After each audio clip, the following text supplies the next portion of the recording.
Good afternoon, Kiwanians. Oh, we got lots of socializing and scurrying around today. All right. Welcome to our regular Wednesday meeting.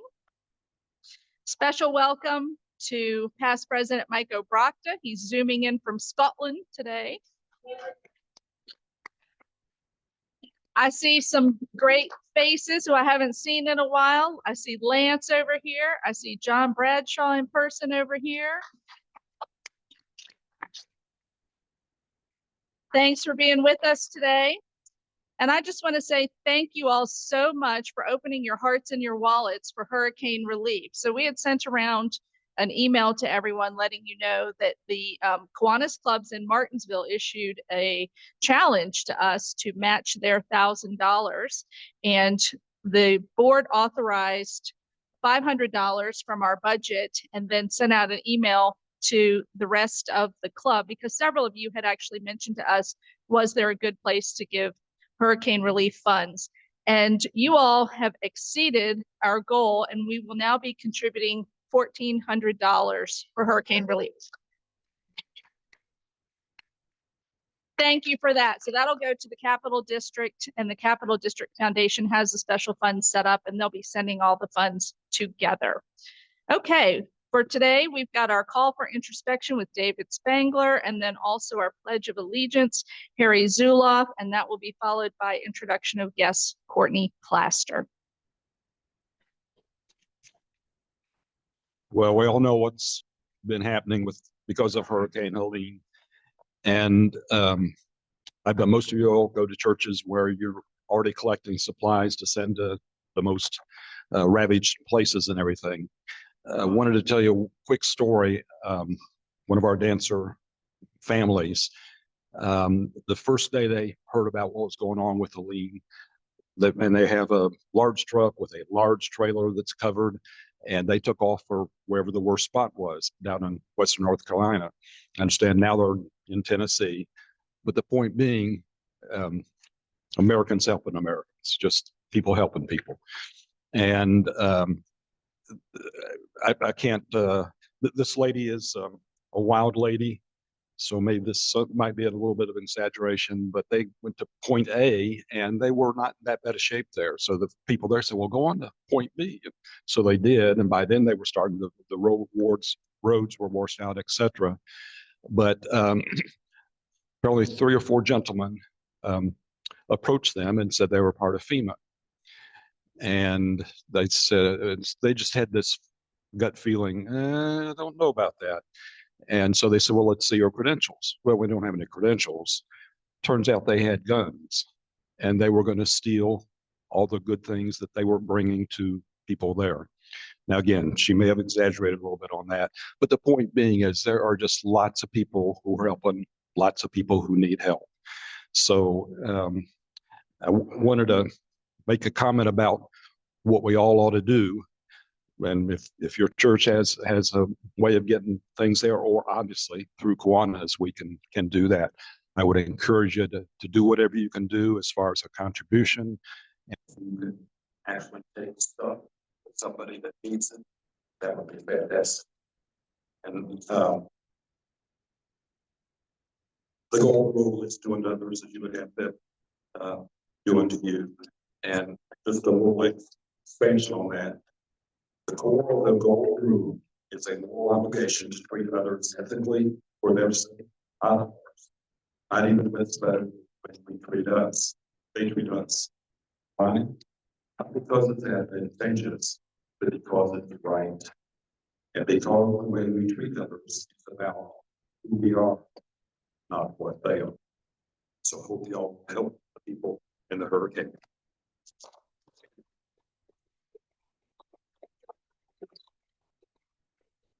Please join me in the pledge.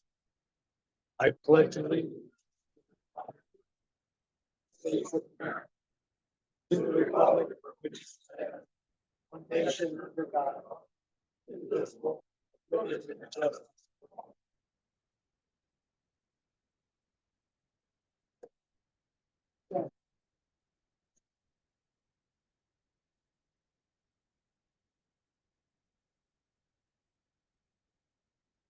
Thanks for lowering the mic, Jean. Oh, good afternoon, everyone. We have a great amount of guests today. I'm Courtney Plaster, and I'm a new member. And so most of you I had the pleasure of saying hello to as you walked in. And I think some of you were able to slide in the back door without a proper hello. So hello to you sneaky folks. Okay, we have James Harper, Sarah Ross, Robbie Hairston, and Jeff Schweiger. If you would stand up, you all are here at the invitation of the Action Club, the Phoenix Star Action Club. And as guests, your hosts are Ken Briggs, Randy Myers, and Bert Boyd.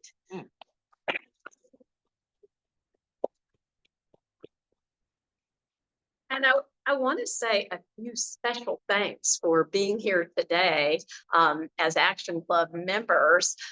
Later, we'll talk about some of the wonderful things that you've been part of today, but I'm very excited about that. Our two other guests today are William Dixon. You'll stand up, William.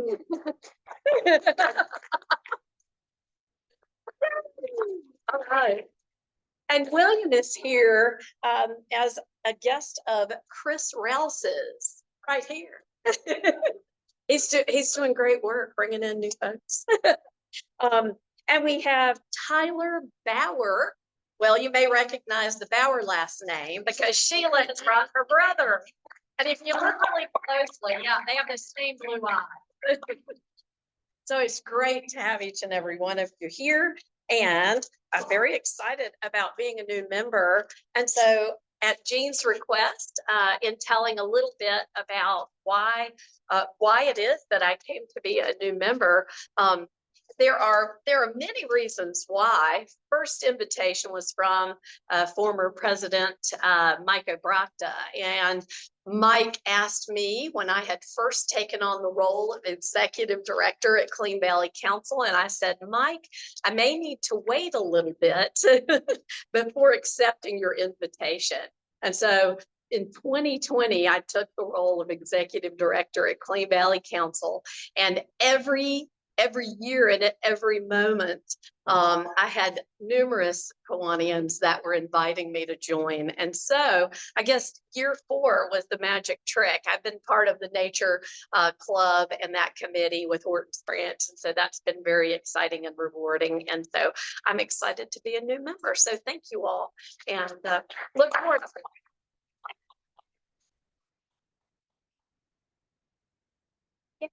it. So Courtney's going to grab something and come right back up. She's actually standing in for David Perry today. It's going to do our superpower recognition.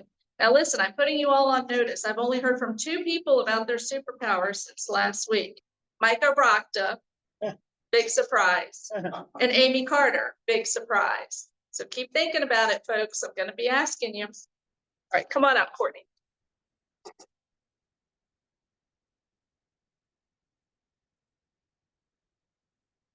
All right, so we have some members that have some excellent superpowers here today, and they are part of our Phoenix Star Action Club members. And the reason for this recognition is because on Saturday, we had a beautiful day to pick up litter on the Lick Run Greenway. And when we did that, 17 folks joined us from the Kiwanis Club, which was excellent. I want to give a big thanks to Dave Perry for keeping up with all of these individuals that signed up in order to clean up. And I believe that we have several of the members that are here in addition to our Action Club members, but we'd like to recognize each one of the Clean 17, as Dave has called them. So if you would stand up when I mention your name, and I have a recognition for you from Clean Valley Council. There is a reusable Clean Valley Council tote. You can use that for your shopping, all your materials in and out of grocery stores, whatever you want to use that for. And inside is a reusable Swedish dishcloth. So you don't have to waste so many paper towels. So you can use those. And, you know, for those of us that like to be sustainable in our practices, this might be something nice to keep around your kitchen sink or bathroom sink. So I'm going to call out the following folks to come up. Sarah Ross.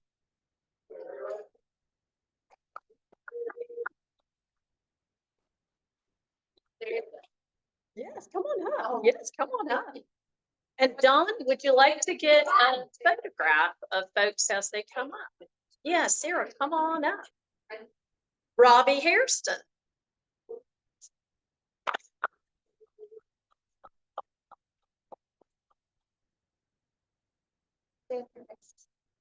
JJ Harper.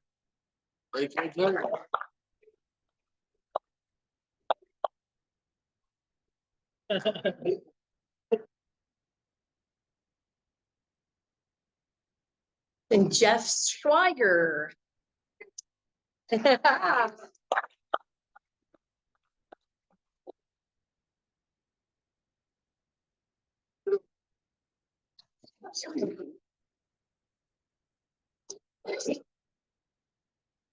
And we also had Don Witt.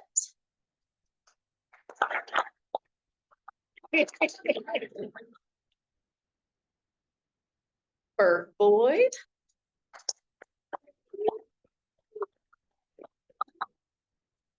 Joe Limmer.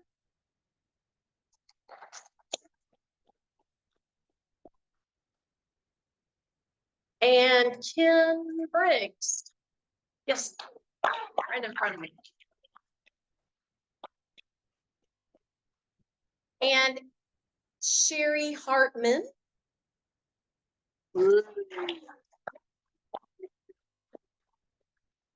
Dave Hartman. Dave, you'll be receiving this complimentary award.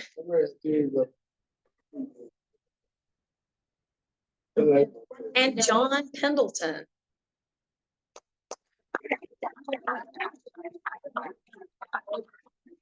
All right. So originally Dave was going to be announcing this list. If I have not included you and you are on that litter pickup with Fall Waterways cleanup with us, please let me know so I can introduce you. Oh, Hickram. Yes, my excellent trainer in the welcoming committee. I rescued shopping carts. He rescued the shopping cart. I should make a great mention about this. So along the Lick Run Greenway, there were 3 shopping carts, and it was really wonderful. I believe, Jeff, you helped to load those shopping carts into Dave's car, and then they were taken back to Target and also to Ollie's. So really thank you. I found out through the years that shopping carts aren't picked up by the organizations who lose them. Instead, they just purchase more. So what you all just did by taking those back, and Dave as well, they don't have extra vehicles to go and round them up. So it's important when we find them, if we have the means to get them back. So thank you all for being part of that great litter cleanup and doing an excellent job. Thank you, Courtney, for standing in for Dave today. We really appreciate it. I was there as well with my husband, Ben, which is kind of a rarity. So some people got to have a nice time visiting with him as well. Just a few quick announcements. We have our officers meeting from 3 to 5 tomorrow at Blue Ridge Land Conservancy. Now, related to the Lick Run cleanup, we actually got to see a mural in progress on the 10th Street mural. And I just wanted to let everybody know that there is going to be an unveiling of that finished mural on Saturday. That's this Saturday, the 12th, from 3 to 6 p.m. You all have seen probably a lot of murals in the city these days. We do have a resident muralist, and there are a lot of community members painting them. And I think it's a great opportunity for us to support their work and come out, check out what they're doing. Also, just as a reminder, we have a board meeting and retreat on Monday. So that is our regular board meeting. It's going to be a very short meeting, and then a retreat as well. Nature Park Committee meeting is October the 14th, 4 p.m. Melrose Library. And also, just to let you all know, we are going to be at the Small Business Association Small Business Celebration, October 17th. That's a ticketed event, and that's just an awareness to let you all know. Some of us are going to be going to that event and doing some additional outreach in our business community. Harry Zulon is heading that up for us. And then the Nature Park Fall Planting Day is October the 26th. Are there sign-up sheets on the table still, Sherry? Okay. Sign-up sheets. Cynthia Gray is going to be chairing that effort for us. Okay. Well, we're a little early, so I'm going to offer it up to some brag bucks for anyone in the group who would like to brag.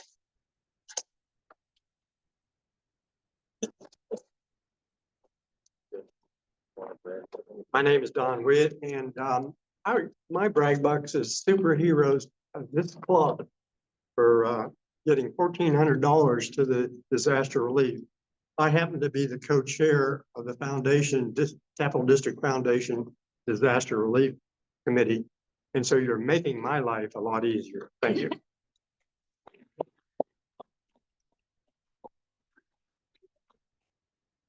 To the club.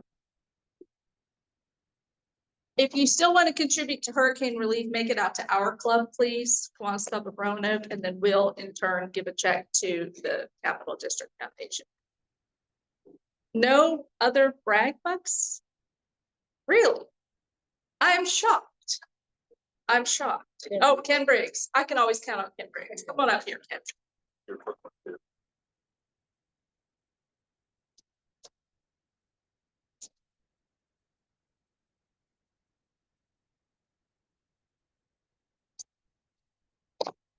I'm Ken Briggs, and I want to brag on the city of Roanoke. I'll cover a lot of bases, but we collected some things in our neighborhood, and I tried to deliver them on Monday, and I learned that the truck had already gone, 5 tractor trailer loads gone to Hurricane. But then I saw the city of Roanoke was accepting donations, and all of our libraries were open. And I want to brag on Kiwanis and Sheila Umberger and all of our Kiwanis who are involved in the city of Roanoke. I took it to a branch library there at Patrick Henry, and someone helped me unload things, so we really got good service. Thank you, city of Roanoke.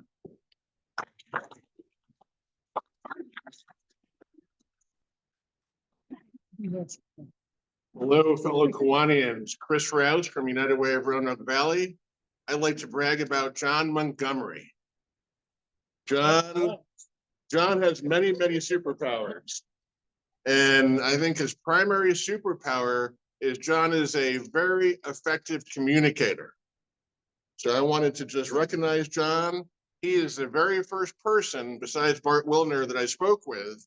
He is a true ambassador and makes his club look exceptional. So let's hear it for John Montgomery.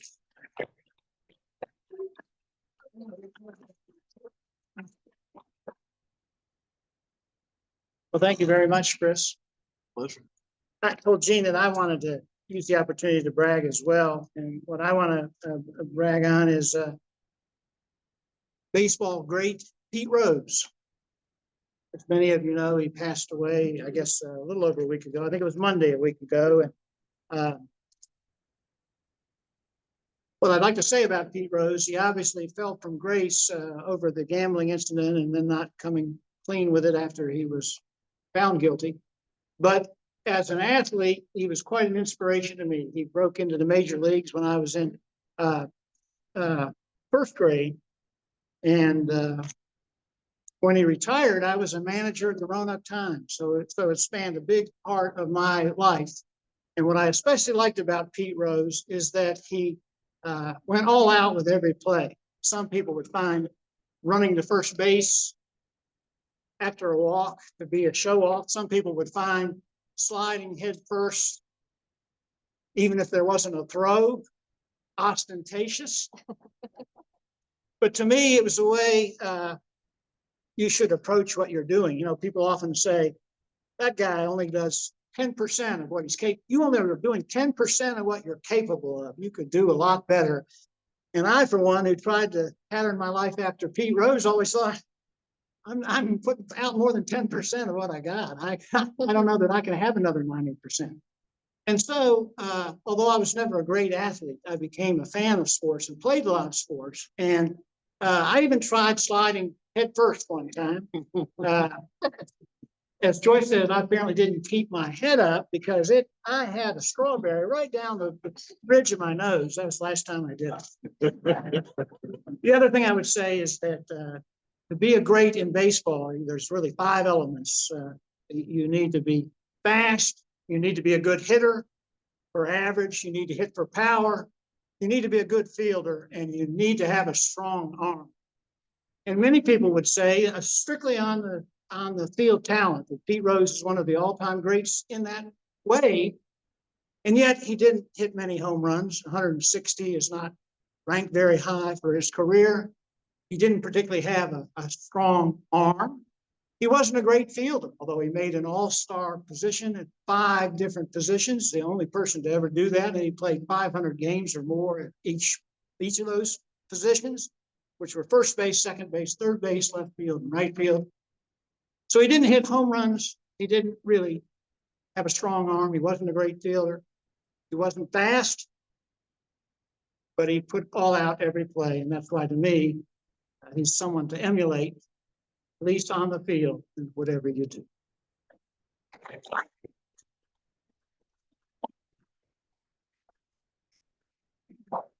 Thank you for that, John. And I gave you a little bit of a teaser earlier. I told you that only Micah Brogdon and Amy Carter had gotten back to me about their superpowers. So I'm going to tell you what they told me. Mike says his favorite superpower, we can have more than one, is connecting people who have skill and passion with a need within our club. And I think he's done a great job of that over the last year. Amy reported that she has 2 superpowers. One of them is thinking outside the box, and the other is care and feeding of our membership. So thank you all for this. All right, it's now my pleasure to introduce Chris Routh, who will be introducing today's speaker. Thank you, President Jean. Really glad to be up here today. I want to thank Bart Willner for the opportunity. Bart's really set up a stellar list of speakers for the month of October. Bart was supposed to be in New York today, but he has graced us with his presence, so let's acknowledge Bart.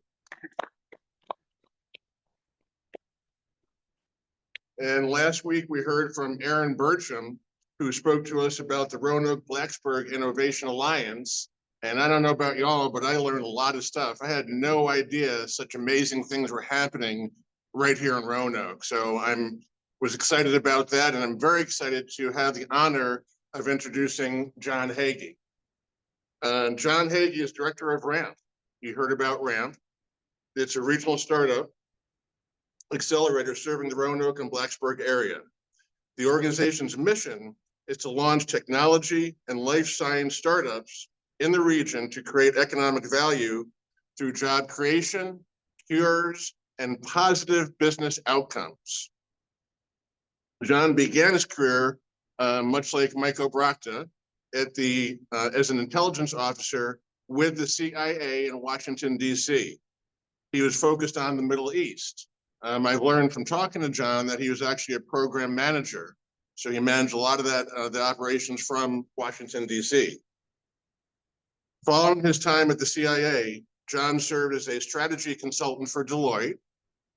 a business development director for a software startup, and the director of the investment team for UNC Chapel Hill's Angel Investing Network. John received his MBA from UNC Chapel Hill and his BA in political science and Arabic from the University of Richmond. He lives with his wife, a 3-month-old son, and a very loud dog in South Roanoke. And I did learn the dog's name is Nana. I didn't get the story behind that, but the dog is Nana. And that's actually the same neighborhood that John grew up in. And please join me in welcoming John Hagee.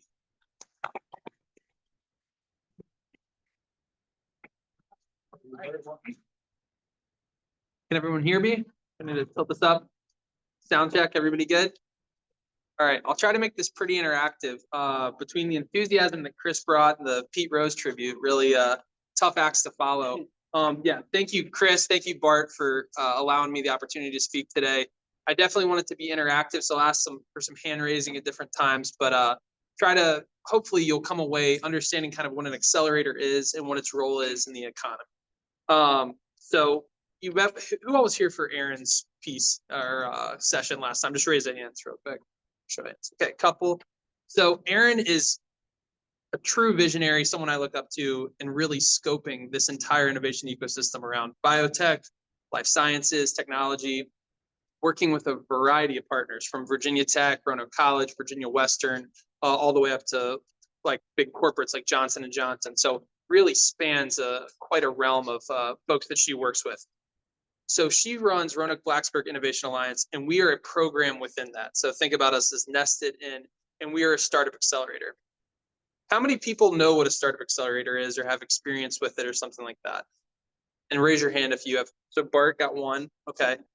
All right. So I'll do a little bit of an introductory exercise here then. How many people have Uber on their phone? And again, more hand raising. I'm going to ask a lot of you all today. Okay. Uber. How many have Uber or Lyft? Sorry. Uber or Lyft. Okay. A couple people or know what that is. It's a ride sharing app. How many people have Facebook? Whether it's catch up with friends, grandkids. Okay. Some more. How many people know someone that has diabetes? Okay. A lot more. What do you think all of those have in common? What's the common thread I'm pulling out here? They're all startups. They're all creating or generating something that are net new. And you're going to ask, well, wait, diabetes is an indication. It's not a startup. Insulin, which is obviously used for diabetes and treating it, that came from one of the first ever startups, Genentech. That came out of Silicon Valley and was one of the first venture capital investments. It was a moonshot. It was a huge change in how we were able to harvest and get insulin to treat diabetes. Does anyone know how diabetes was treated before Genentech and insulin and that way of getting insulin came along? It was by harvesting it from pigs. And they would have to go through obviously millions and millions or thousands and thousands of pigs. So Genentech was able to use basically bacteria to grow insulin. And then that was this revolutionary method that was extrapolated kind of throughout life sciences in a way that was more humane, but then also made it cheaper and easier to get insulin to diabetics. So the reason I lead off with these examples that some of you have touched or some of you have come across is that startups are not necessarily like your normal business. There are some unique traits. They're really risky in a lot of cases, and they're doing something net new, something that is innovative, something that's going to hopefully change the world for the better. So our focus in the accelerator at RAMP is working with startups, these technology and life science companies that are trying to do something net new, something big, high risk, may require a lot of capital in a lot of cases. And what an accelerator does, if the startup entrepreneur, the person running this organization, you think of as maybe the race car driver, we're that pit crew. We're that coach coming in, providing technical skills, providing coaching, guidance, access to networks, access to strategic assets. This can come in the form of access to investors like venture capitalists. It can come in the form of talent, like working with Roanoke College, Virginia Western, again, Virginia Tech, to get folks, scientists, lab techs, to actually run through some of these trials and build products, build robots, things of that nature. And also strategic assets. How many people know the IBM building or old IBM building on Jefferson, Black Cube building, right? That's going to become a biotech hub, right? Where there are going to be biotech ventures there that are literally trying to cure cancer. So I want to make that distinction up front of these startups are going to be really risky, but they also can have huge outsized returns, not only in terms of jobs, but also in terms of cures. And that really gets to why we do what we do, why our accelerator exists. We are primarily concerned with really 3 outcomes. So cures are kind of solutions, not just in life sciences, but also business solutions, jobs. And you may ask, okay, there's a lot of folks working on jobs, right? There's a lot of people trying to create jobs in Roanoke Valley, Blacksburg, throughout the whole Shenandoah Valley. What differentiates us? This is heavily focused on these technical, defensible jobs, these jobs that are going to be high paying, these jobs that aren't going to get replaced by AI or some kind of automated process. They're going to be jobs that are really have a lot of staying power that folks can build a career around.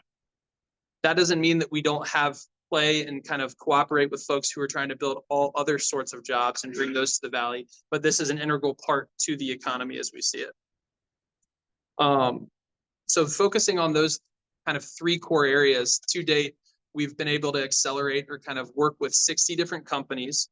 80 of those are still active. They've created 800 plus jobs. And as far as capital that's brought into the region from outside sources, whether that's from Richmond and kind of non-dilutive coming from the state legislature, or if it's coming from venture capitalists in North Carolina, California, or Washington, D.C., that totals 28 million. So it's an economic boon for the area, and that's really the primary focus. As far as to maybe make it a little bit more relatable, as far as what some of these companies are doing, we have companies that, again, are curing things like kidney cancer, building robots, and then some that are focused on a variety of medical needs. How many people here watch the Olympics? A lot. How many people watch the dressage and like the horse show kind of component of it? Okay, a couple. So one of the horses from, I think, Brazil was actually treated by a Virginia Tech company that we worked with for horse arthritis, for joint arthritis in the knee. And they were able to compete because of the solution that our company provided and treat that arthritis quickly and mitigate any kind of infection. So it's a wide variety of companies. It's not just software. It's not just kind of cancer therapeutics. It's this whole span in being able to bring up the entire innovation ecosystem. As far as our current cohort, so the current companies that we're working with, there are 2 from Blacksburg, 1 from Christiansburg, and 1 from Fairfax. They all have some kind of element of artificial intelligence they're working on, but they're really exciting and a great group. Some are working on creating a negotiations app for being able to negotiate better and improve negotiation skills. One is focused on accessibility at drive-throughs for English as a second language and those who are hard of hearing or deaf. So we've got a wide variety of these technologies. And if you actually want to meet these companies, we will be having our kind of intro to the ecosystem tomorrow at the Shenandoah Club. I believe it kicks off at 5, maybe 6 o'clock. I'll get the time right by the end of the night.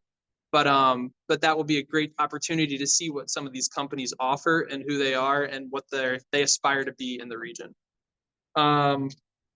I don't have a whole lot else as far as kind of content about the accelerator, about what RAMP is. I'd love to take any questions or clarify anything for you, but I think the big takeaway I'd ask is like, just from getting involved is really just come to events. All our events are free. We love to get people involved, and there's always connections to be made with these companies and the different folks in the ecosystem. So, yeah.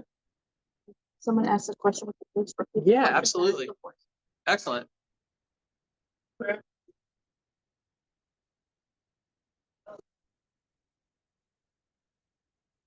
Yeah, so that's a great point and something I kind of glossed over. So RAMP is part of RBIA and is a nonprofit. We get $20,000 per company from the state to be able to offer as a scholarship to compensate these companies for their time. We take no equity position, no ownership position in the companies like some other accelerators do. Everything is free for the entrepreneur. In fact, again, we give them money, we give them these services. So we will help them fundraise. We're actually taking a group of companies down to Durham, North Carolina to pitch to a number of venture capitalists down there in November. So we help them fundraise, but we don't take any financial position in the companies. Yes.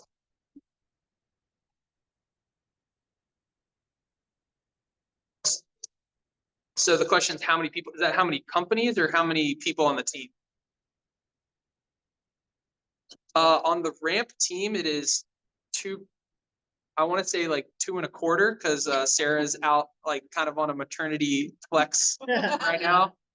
She's got 2 kids, so it's myself, Jesse Dunn, our operations coordinator, and then Sarah Spotswood, who is our alumni director.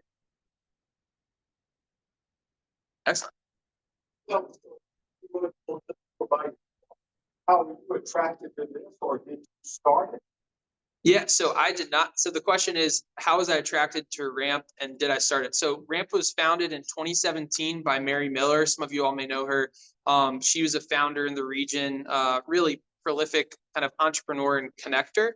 And she and a group of others really saw the need to be able to keep these high-tech companies and life science companies in the region, because some were leaving to go to Austin or going to Research Triangle or California to pursue capital and talent and other things.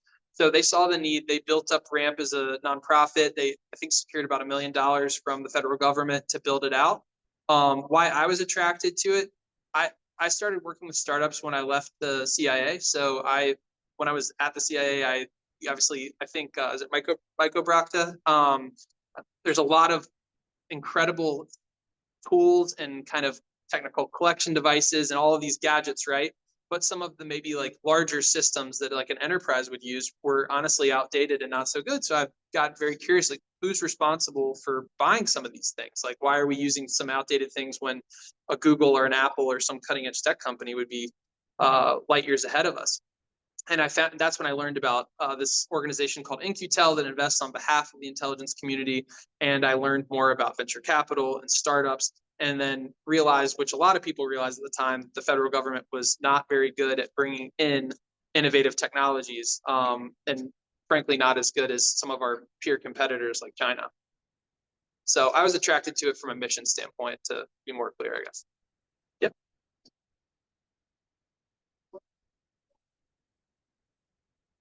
So we run one of our exercises out of CoLab, and that's the DISC assessment with Alan Foster, and I'll have to remember the name of his company, but that's a phenomenal exercise focused on like basically business personality, how your teams work together, things like that, and really how business communication between personality types works. As far as companies, I think a lot of those companies tend to maybe not so much be in the startup lane, but either they're remote working for a larger company, or they're more of a consulting type structure. But yeah, it's a phenomenal space, and Grandin's obviously a great area. Yeah, Joe.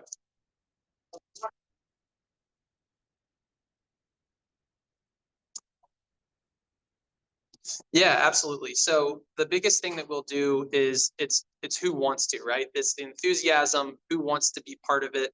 And then the kind of immediate filter after that is who has a relevant skill set. Everyone has something to offer. I would say for enduring mentors or someone who can work with them day in, day out, you don't have to have started an Apple, right? Or a Google or something like that, or some kind of technology startup.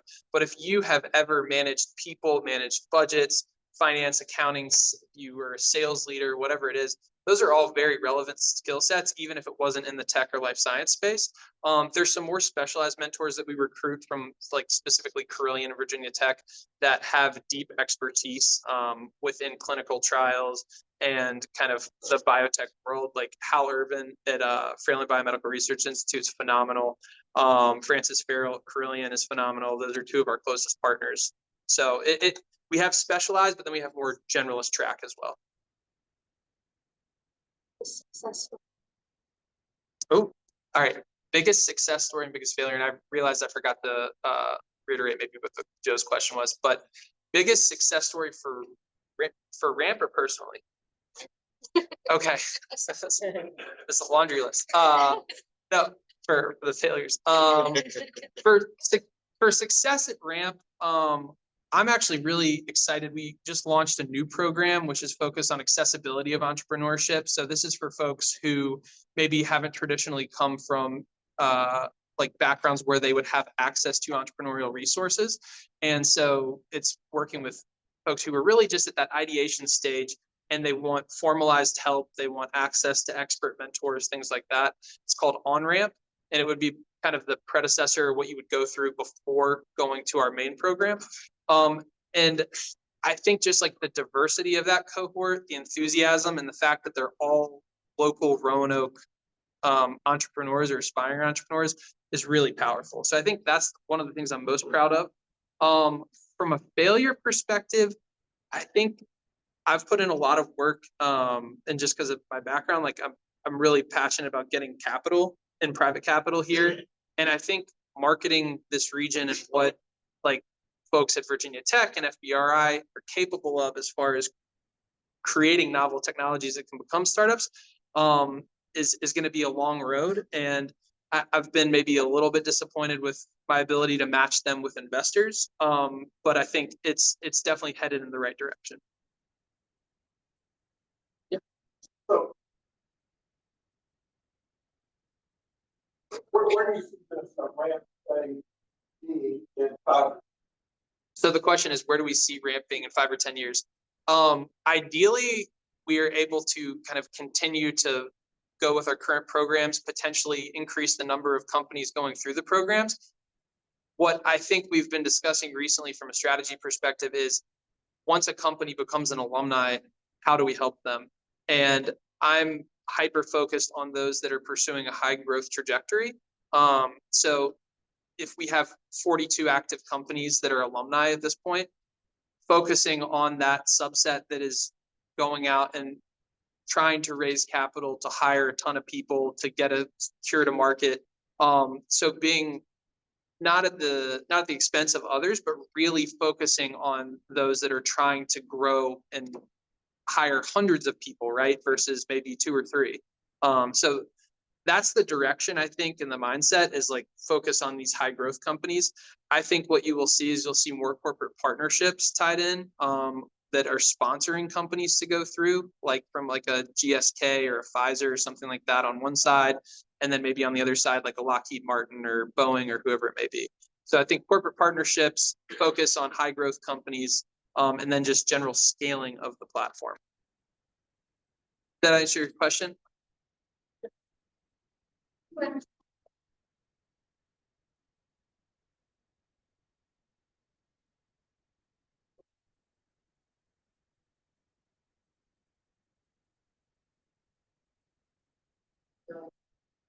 Yeah, so the question is, do we play a role in the hiring and in the company's hiring talent?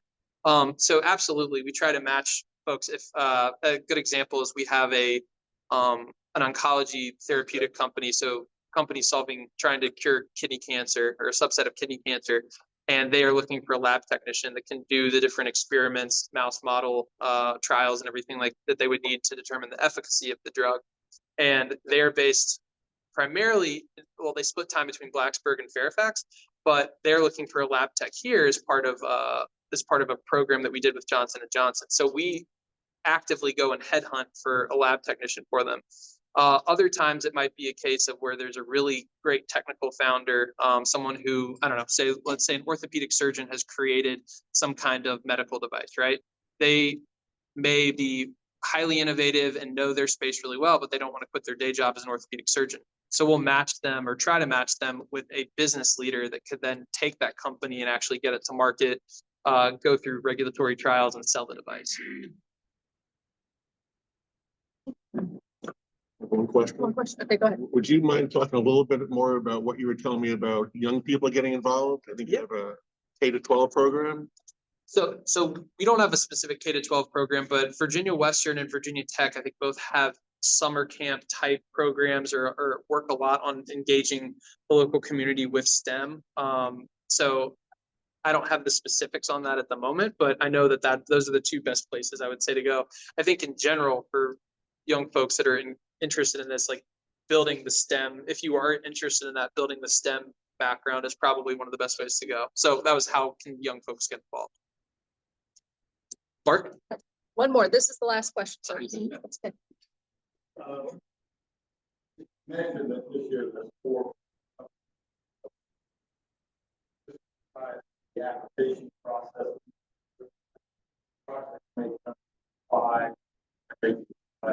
And how.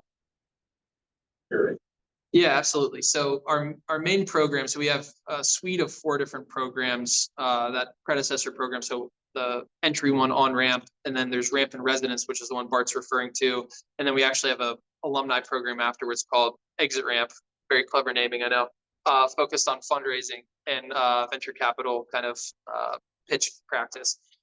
For ramp and residence, we get about 20 applicants a year, and a large reason for that is not as maybe as large of a number as I would like is kind of twofold. One is we require folks to be in residence. So not a lot of folks want to drive from Richmond, Northern Virginia, I don't know, Tidewater area, whatever. And they have to be in the state of Virginia. So we can't pull up entrepreneurs from Winston-Salem or Greensboro or areas like that.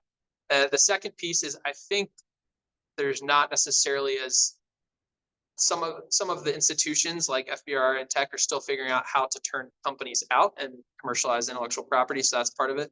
The program itself is 12 weeks. It's heavily focused on what's called customer discovery. So basically validating that there's actually a problem worth solving. The companies themselves, 4 companies, 2 from Blacksburg, 1 from Christiansburg, 1 from Fairfax, all again using AI components or focused on AI.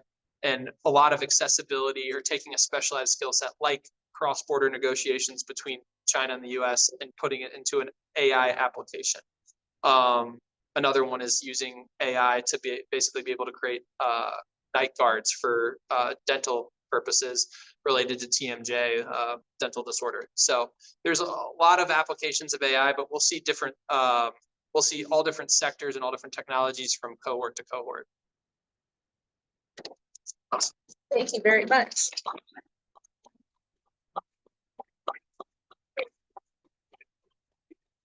So we do have a small honorarium, a small capital investment, if you will, for Birch Alliance.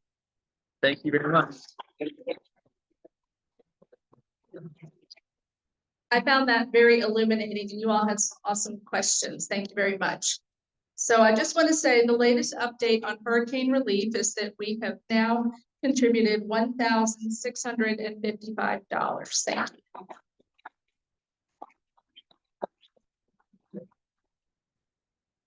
And I think we figured out that Chris Rouse's superpower is introducing people. He did an awesome introduction today, didn't he? Next week, our program is going to be ramp graduates, Spencer Marsh with Tiny Cargo, and Jess Gilberti with Quintoros. And Bart is going to be back, or are you going to be in New York? Bart is going to be back to introduce them. Thanks for a great meeting, everyone, and enjoy the rest of your day. Okay.